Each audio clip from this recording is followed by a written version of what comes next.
સમાચાર સવારમાં આપનું સ્વાગત છે। આજના તાજા અને મહત્વપૂર્ણ સમાચારો પર એક નજર કરીએ તે પહેલા ચેનલને સબસ્ક્રાઇબ કરી લો। કાળઝાળ ગરમી વચ્ચે દાહોદના વાતાવરણમાં પલટો, સુસવાટા મારતા પવન સાથે કમોસમી વરસાદ, જિલ્લામાં પતરા ઉડવાની તથા બાઇક પર ઝાડ પડવાની ઘટના બની। રાજ્યમાં કાળઝાળ ગરમી વચ્ચે દાહોદના વાતાવરણમાં પલટો આવ્યો હતો। સુસવાટા મારતા પવન સાથે દાહોદ જિલ્લાના અનેક વિસ્તારોમાં કમોસમી વરસાદ વરસ્યો હતો। ભારે પવનના કારણે પતરા ઉડવાની અને ઝાડ પડવાની ઘટના બની હતી। આ સિવાય દાહોદ જિલ્લામાં ઝાલોદના લીંબડી, વરોડ ઉપરાંત આસપાસના ગામોમાં પણ કમોસમી વરસાદ ખાબક્યો હતો। જિલ્લામાં ઝાડ પડતા બાઇક અને દુકાનને નુકસાન પહોંચ્યું હતું। બીજી તરફ માવઠાના કારણે ખેડૂતો ચિંતામાં મુકાયા છે। કેરીને લઈ સારા સમાચાર। જૂનાગઢ માર્કેટિંગ યાર્ડમાં કેરીની આવક શરૂ થઈ ગઈ છે। એક બોક્સનો ભાવ 600 થી 1800 રૂપિયા સુધીનો છે। આ વર્ષે વાતાવરણમાં ફેરફારને કારણે કેરીની આવક ઓછી થઈ રહી છે। ગત વર્ષે કેરીના બોક્સનો ભાવ 250 થી 500 રૂપિયા હતો। માર્કેટ યાર્ડમાં કેસર ઉપરાંત અલગ અલગ પ્રકારની કેરીઓ બજારમાં વેચાય છે। આવનારા દિવસોમાં જૂનાગઢ માર્કેટિંગ યાર્ડમાં કેસર કેરીના બોક્સની આવક વધી શકે છે। 15 થી 20 દિવસમાં કેરીની ફૂલ સિઝન શરૂ થઈ જશે। 13 થી 15 એપ્રિલ કચ્છ, ગીર સોમનાથ, સુરત, દાહોદ અને નવસારી સહિતના જિલ્લામાં ભારે પવન સાથે કમોસમી વરસાદની શક્યતા। ગુજરાતમાં કેટલાક ભાગોમાં વાતાવરણમાં પલટો જોવા મળી રહ્યો છે। ગઈકાલે સવારે અમદાવાદ શહેરમાં વાદળછાયું વાતાવરણ હતું। દાહોદ જિલ્લાના કેટલાક ભાગોમાં વરસાદી ઝાપટા પડ્યા હોવાના અહેવાલ છે। ત્યારે હવામાન વિભાગ દ્વારા આગાહી કરવામાં આવી છે કે આગામી 13 થી 15 એપ્રિલ દરમિયાન કચ્છ, ગીર સોમનાથ, સુરત, ભરૂચ, નવસારી, વલસાડ અને દાહોદ સહિતના જિલ્લામાં કમોસમી વરસાદ થઈ શકે છે।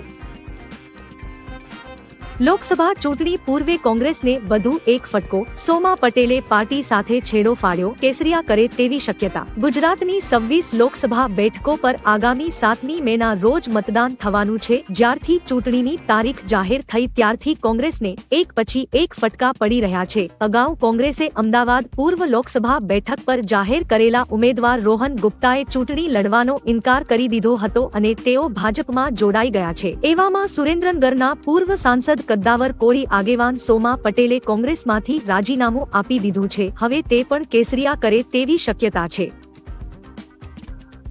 ગુજરાતમાં વડાપ્રધાન મોદી સભાઓ ગજવશે, મહાનગરોમાં કરશે રોડ। લોકસભા ચૂંટણી 2024ના ત્રીજા તબક્કા માટે ગુજરાત સહિત 12 રાજ્યોની 94 બેઠકો માટે 12મી એપ્રિલે નોટિફિકેશન બહાર પાડવામાં આવશે। આ દિવસથી 20મી એપ્રિલ સુધી ચૂંટણી અધિકારીઓ સમક્ષ ઉમેદવારી પત્ર ભરવા માટેનો સમય નક્કી કરવામાં આવ્યો છે। આ દરમિયાન પહેલા તબક્કાનું ચૂંટણીમાં દેશના 21 રાજ્યોમાં 102 બેઠકો માટે 19મી એપ્રિલે મતદાન થવાનું છે, જેથી વડાપ્રધાન મોદી 19મી એપ્રિલ અથવા તે પછી ગુજરાતમાં ચૂંટણી પ્રચાર અને સભાઓને સંબોધશે તેમજ રોડ શો પણ કરશે।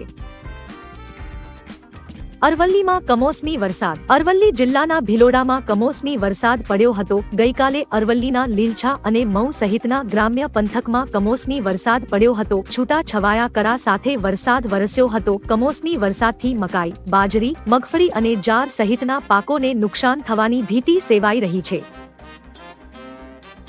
અમદાવાદમાં ગરમીનો પારો ઉંચકાતા યલો એલર્ટ જાહેર કરાયો। આગાહી પ્રમાણે 2-3 દિવસમાં ગરમીમાં ઘટાડો નોંધાશે। અમદાવાદ શહેરમાં સતત ત્રીજા દિવસે પણ તાપમાન 40 ડિગ્રીને પાર પહોંચ્યું હતું। શહેરમાં મહત્તમ તાપમાનનો પારો 41.5 ડિગ્રીએ પહોંચી જતા હવામાન વિભાગ દ્વારા યલો એલર્ટ જાહેર કરવામાં આવ્યું હતું। અમદાવાદ સિવાય અન્ય 4 શહેરમાં પણ તાપમાન 41 ડિગ્રીને પાર પહોંચી ગયું છે, જેમાં ગાંધીનગર, ભુજ, રાજકોટ અને સુરેન્દ્રનગરનો સમાવેશ થાય છે। 2-3 દિવસમાં ગરમીમાં ઘટાડો નોંધાય તેવી શક્યતા છે।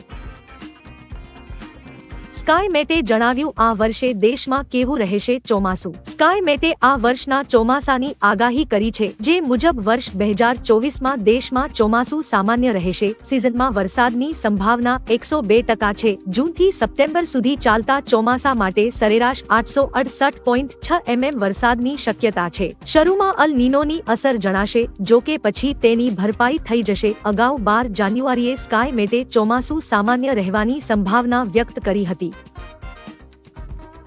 રીવાબા પર સવાલ ઉઠ્યા. પુરુષોત્તમ રૂપાલાના વિવાદમાં ક્ષત્રિયાણી ધારાસભ્ય રીવાબા જાડેજા ચૂપ છે તે અંગે હાલ સવાલો ઉઠ્યા છે. એક ઓડિયો વાયરલ થયો છે જેમાં રીવાબા ક્ષત્રિય થઈને કેમ ચૂપ છે તેવા સવાલો છે, જેમાં રીવાબા અંગે ઘણી વાત કહેવાઈ છે. જેમાં એક મહિલાએ કહ્યું કે તમે સ્ટેડિયમમાં જઈને માથે પાલવ કાઢીને તમારા પતિદેવને પગે લાગ્યા હતા, આખા સમાજે તેની નોંધ લીધી, તો અત્યારે તમે ક્ષત્રિયની દીકરી છો તો અત્યારે તમારું લોહી કેમ ઉકળતું નથી?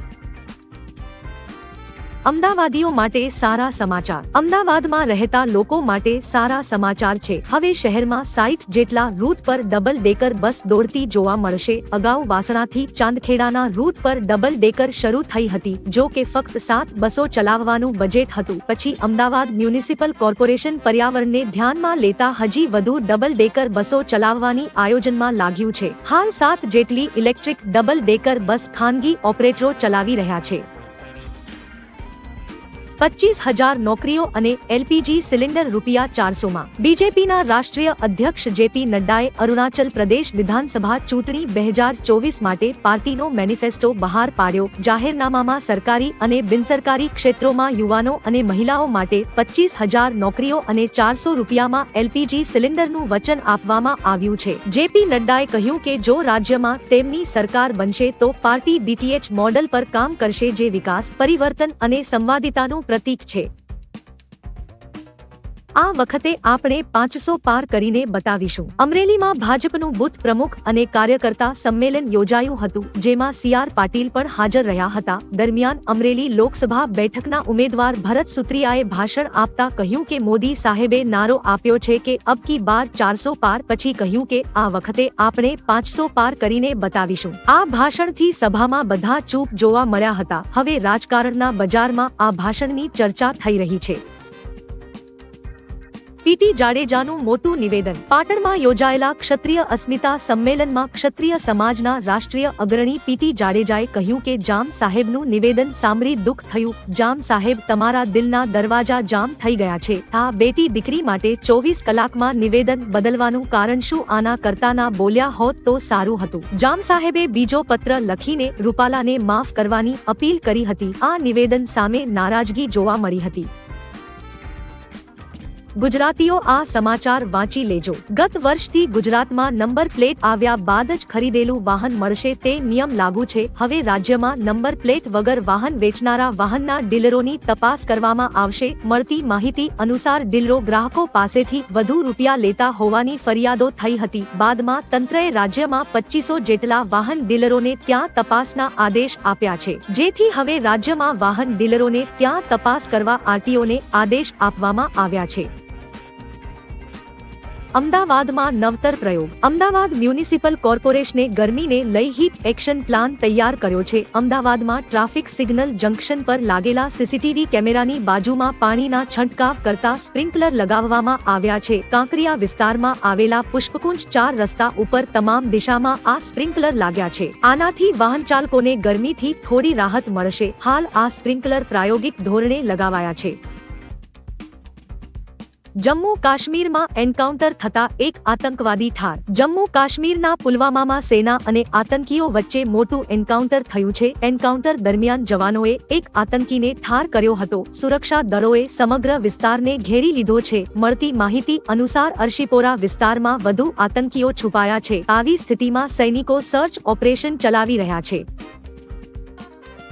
પીએમ અને ભાજપના નેતાઓ જેલમાં હશે. બિહારના પૂર્વ સીએમ લાલુ યાદવની પુત્રી મીસા ભારતીએ ભાજપ અને પીએમ મોદી પર આકરા પ્રહારો કર્યા. કહ્યું કે જો ચૂંટણી પછી લોકો ઇન્ડિયા ગઠબંધનને તક આપશે તો પીએમ મોદી સહિત ભાજપના તમામ નેતાઓ જેલમાં હશે. તેણે કહ્યું કે ભારત ગઠબંધન 30 લાખ નોકરીઓ પ્રદાન કરી રહ્યું છે અને તેમાં તેમને તુષ્ટિકરણ દેખાઈ રહ્યું છે. શું એમએસપી અને ખેડૂતોની વાત કરવી તુષ્ટિકરણ છે? મીસાએ કહ્યું કે અમે હિન્દુ પણ છીએ અને સનાતની પણ છીએ.